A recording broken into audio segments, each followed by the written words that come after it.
On the 20th of July 1968, El Fausto, a Spanish fishing boat, would set sail from El Hierro in the Canary Islands.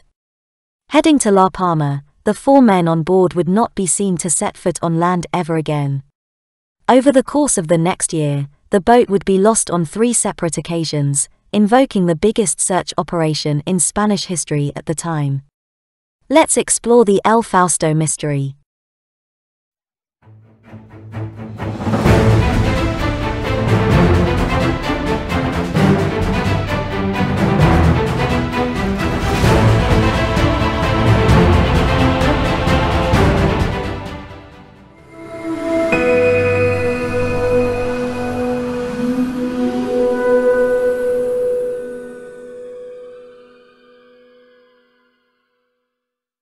El Fausto was a fishing boat with a home port on the island of La Palma, located in the Canary archipelago. This boat was owned by a man named Rafael Acosta. Rafael entrusted the operation of the boat to 4 men. The Hernandez brothers, Ramon and Eliberto, and their cousins, Miguel and Viterbo Acosta. All the men were aged in their 40s and were experienced sailors, having been in the trade since childhood. On the 20th of July, local annual festivities were occurring on the island of La Palma. As such, fishing was temporarily suspended and El Fausto, being a particularly large fishing boat, had been chartered to deliver goods to the nearby island of El Hierro. The crew frequently made journeys between the 2 islands, so this was not a difficult feat for them. They were to deliver explosives that would be used for agricultural purposes to the island. Cousin Viterbo had decided to remain on La Palma, as he had agreed to help organize one of the events taking place on the island. Due to this, the boat was crewed only by the other 3 men as it sailed to El Hierro. That evening, they arrived at their destination without incident. The crew of 3 were busy unloading their cargo in the port when they were approached by a man. This man, 27-year-old Julio Garcia, worked as an irrigation maintenance chief on the island of El Hierro, but lived, with his wife and 2 young children, on the island of La Palma.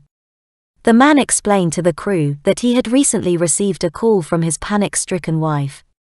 One of his young children had become seriously ill, and was to be prescribed intravenous antibiotics.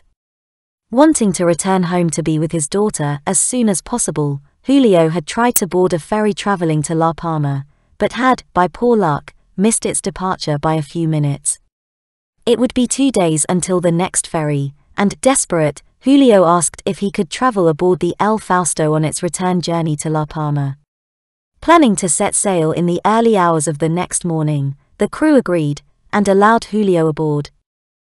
At 2:30 a.m. on July 21st, El Fausto, loaded with a small amount of fresh fruit, began the 80-kilometer journey back to La Palma with the 3 crew members, and Julio, their new passenger, aboard. The weather conditions were calm, and although a light mist had descended, those that knew the crew later commented that they would have undoubtedly been able to navigate in these conditions. Despite this, by 10 a.m., when the crew was expected to have arrived back at La Palma, they were nowhere to be seen. Assuming that the boat had suffered a mechanical issue, and was stranded somewhere along the route, boat owner Rafael ordered another vessel to sail from La Palma to El Hierro, expecting that at some point this second boat would happen upon El Fausto. After some time, this second boat radioed back to Rafael. It had reached the island of El Hierro, where El Fausto had set sail from that morning. At no point had El Fausto been spotted along the route. Rafael began to realize that the situation was more serious than first expected, and contacted the authorities, who launched a search and rescue operation. By the next day, all ships in the area had received an emergency message from the authorities notifying them to be on the lookout for the missing ship. As well as this, a Castor 2.111 aircraft took off from Gran Canaria to join the search. Originally a bomber, this plane had been converted to take part in search operations, and began to search for the missing ship from the air. Despite the perfect conditions, over the next few days, the increasingly extensive search operation didn't provide any clues towards the ship's whereabouts. Worryingly, it was known that the crew only had a small amount of fresh fruit and a small reserve of fresh water on board.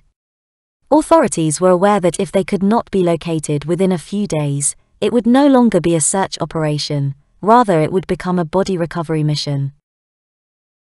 On July the 25th, 4 days after the ship went missing, maritime authorities received a transmission from a ship known as the Duquesa. This British reefer ship had been traveling from South America to the Netherlands. Just past midnight, the ship had spotted a small fishing vessel adrift in the Atlantic Ocean. It was alleged that the crew were signaling with a flashlight, trying to catch the attention of the Duquesa. The crew of the Duquesa confirmed that this vessel was the missing El Fausto. The boat was found almost 200 kilometers west of La Palma.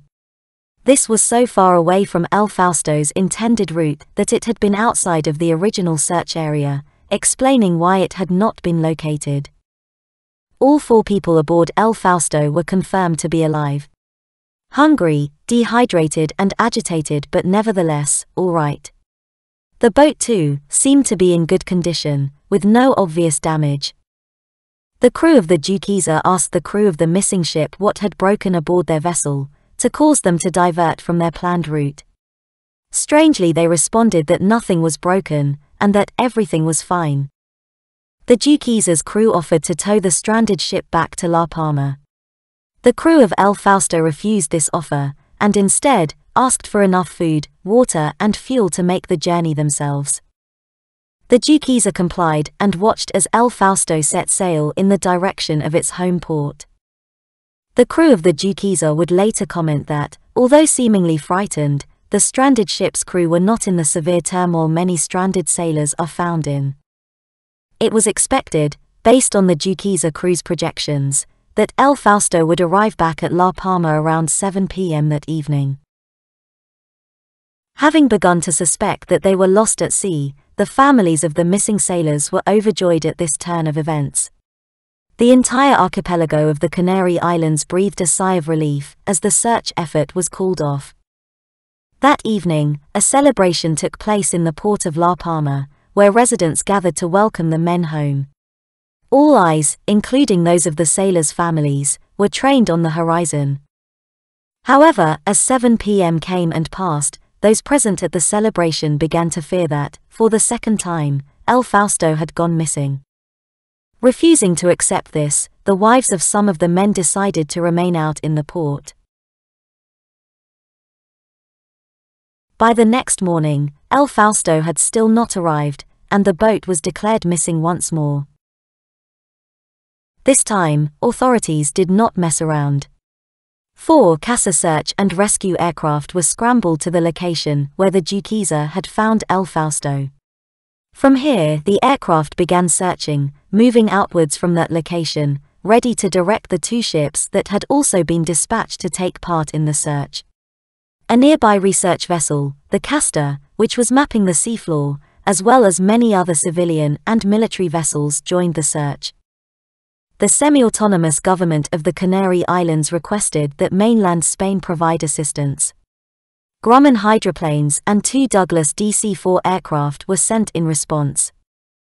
Over the next few weeks, these ships and aircraft would take part in the largest search for a missing person in Spanish history at the time. An area of the Atlantic Ocean bigger than the Iberian Peninsula itself was searched.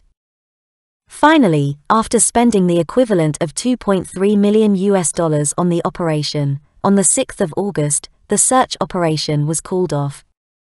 With no trace having been found, El Fausto and its crew were officially declared lost at sea.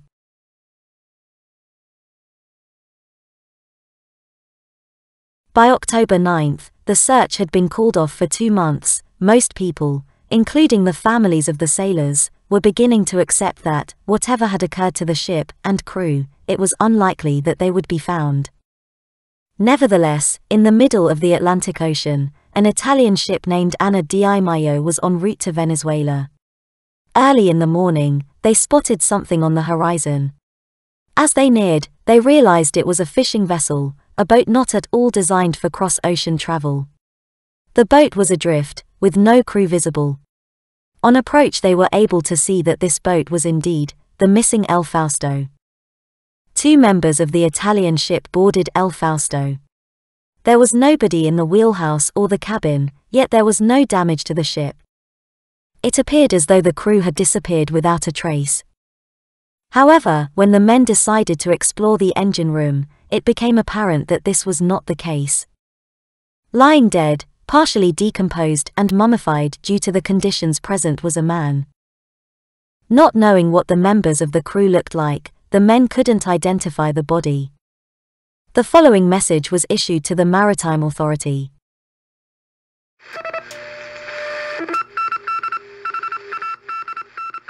At 10.54 hours GMT on October 9th, the fishing boat Fausto with registration TE-2-12-68 was found adrift, with a single crew member long dead in the ship's engine room and next to a small radio set.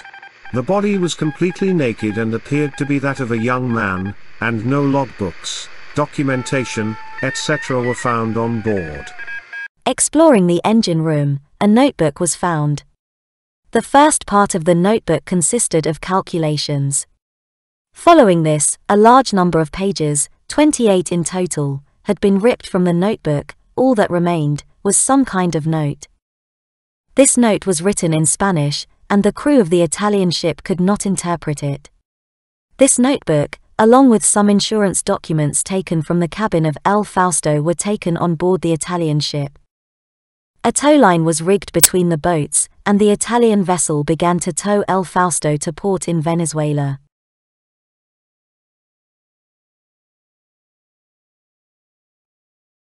Two days later, authorities received another telegram from the Italian vessel. The tone had changed considerably.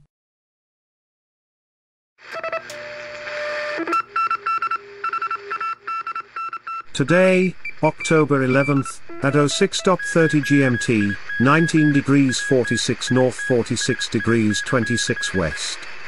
Lost fishing boat Fausto. Cause, alleged sinking. We will deliver uncovered papers on board to the Spanish consulate of Venezuela. Captain PD. During the night, the El Fausto had sunk, breaking the tow line, taking the dead body on board down with it. All that remained of the vessel were the documents and notebook taken aboard the Italian ship. When the documents arrived back in La Palma, Julio's wife recognized the notepad as belonging to Julio. He used it to keep a note of payments and other important figures.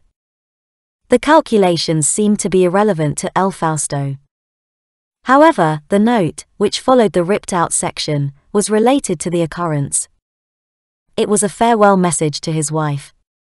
It explained where to find insurance documents, as well as how to sell his properties in order to release funds for living expenses. Interestingly, it also instructed her not to inform their children of what had occurred, before concluding with an "I love you." The message started abruptly without context, suggesting that the previous pages, the ones removed, may have contained further information regarding the events leading up to his demise. Various questions surround the case of El Fausto. What caused the crew to divert from their planned course? Why did they refuse to be escorted back to port when initially found? What happened to the other 3 members of the crew? Why were the pages removed from Julio's notepad, and what did they transcribe?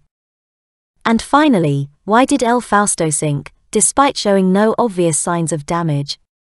Since the event, many theories have been proposed to explain the bizarre events that took place in 1968. One theory suggests that the men deliberately veered off course in an attempt to relocate and start a new life in Venezuela. Whilst many Spanish people, thrown into poverty by dictator Franco's fascist regime, did make this journey in the 20th century, by the 60s the situation for most was improving. Besides, the crew knew they did not have enough supplies to reach Venezuela, even with those provided by the Duquesa. Another theory proposes that the crew were partaking in smuggling of some kind. In this scenario, something went wrong when they met with those collecting the illegal goods, leading to the death of the crew. This theory is refuted by the fact that all of the men were in stable employment and none had a history to suggest that they would be involved in criminality.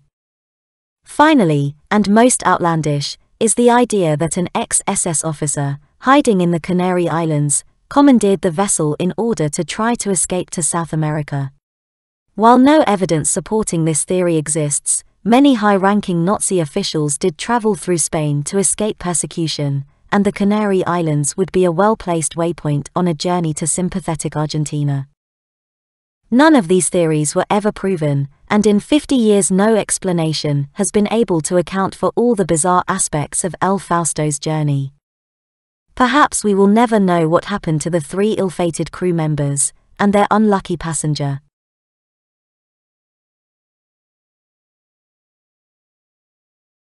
Search far and wide to find more knowledge, everyone, but be careful not to get lost in the sea of information.